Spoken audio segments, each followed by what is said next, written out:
Okay, so I'm going to go over this part because, and I'm not going over the study guide one, I'm going over the one that was assigned on Monday, just because I feel like this one has more things that we can go over.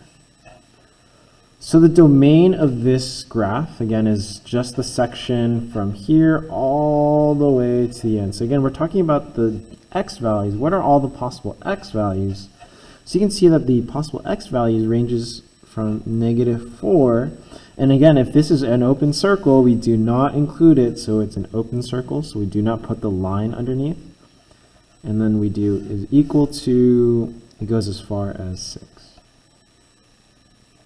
So the x values ranges from -4 and then goes all the different x values, and then the farthest it goes is at 6. For the range, you can see that, again, you want to do the highest value here, and then you want to do the lowest value. So the range, it goes as high as 5 and as low as -5. So it would go as low as -5, and here it's equal to it at that point, and then you want to make sure you use a y is less than or equal to 5. So the different x-intercepts are, I'm going to say right here, and right here. So those are all x-intercepts, just right here, here, and again here. So those points are at -3, so we have -3, 0, we have 0, 0, and we have 3, 0. So at each of these points, again, it crosses the x-axis, and that's why it's called the x-intercept. And again, where it crosses the y is right here, which is also the y-intercept. So again, our interval of increase is from this section to about this section right here.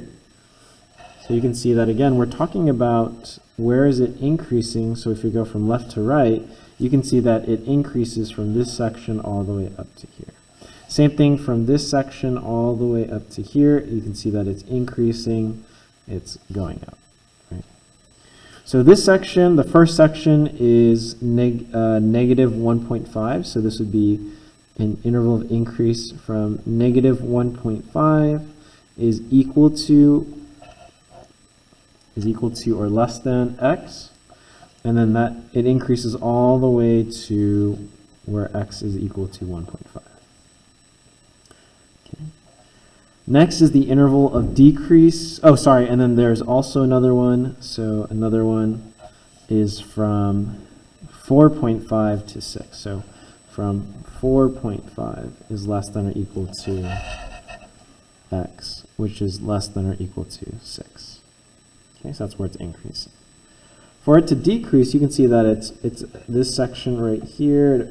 It just kind of goes from this section to this section, where you can see the y value is decreasing as we go from left to right. You can see it as you can follow my pen, and also this section right here, this section to about this section, right? It's decreasing. You can see the y value as you go from left to right, it's decreasing. So those two sections, the first one is -4. Again, we do not include the endpoint because it's an open circle, and then we use x, and then we go all the way up to 1.5, -1.5. And the second section is from, again, 1.5 all the way up to x is about 4.5. And so 1.5 is less than or equal to x, which is less than or equal to 4.5. So again, it's decreasing because the graph is sloped down. Again, that's where the slope is negative. Okay, so intervals of positive are where is the graph above the y-axis. So the y-axis is right here.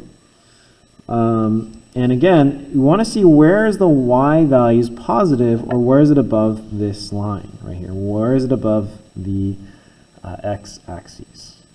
So the interval of positive is from this section to this section right here, right? This section right here, and then it's also from this section all the way up to this section, right? So those two sections are where it is positive. So the positive section is from -4 is less than x, which is less than -3. So two things to note is that the reason we don't include -4 even though the y value is positive, is because it's an open circle, while over here we don't include the -3 because the y value is 0, which is neither negative nor positive.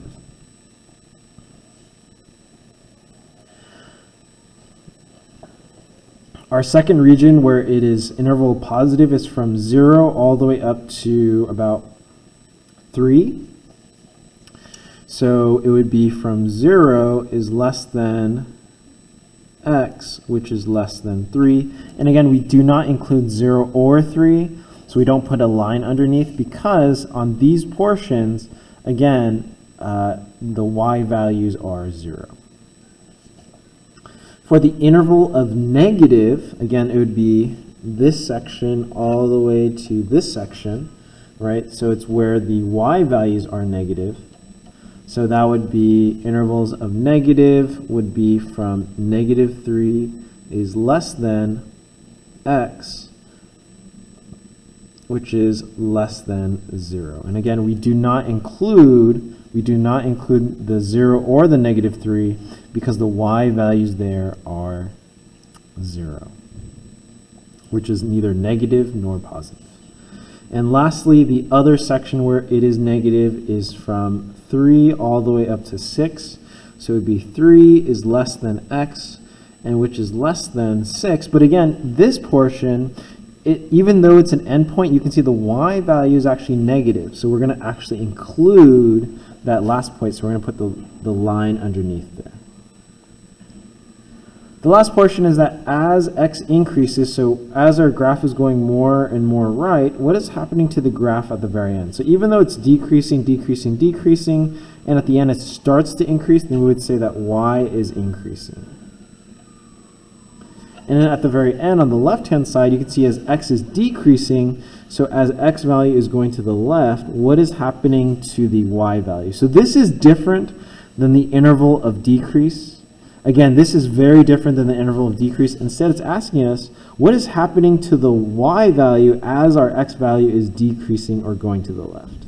So you can see that as I'm going to the left, the y value is increasing.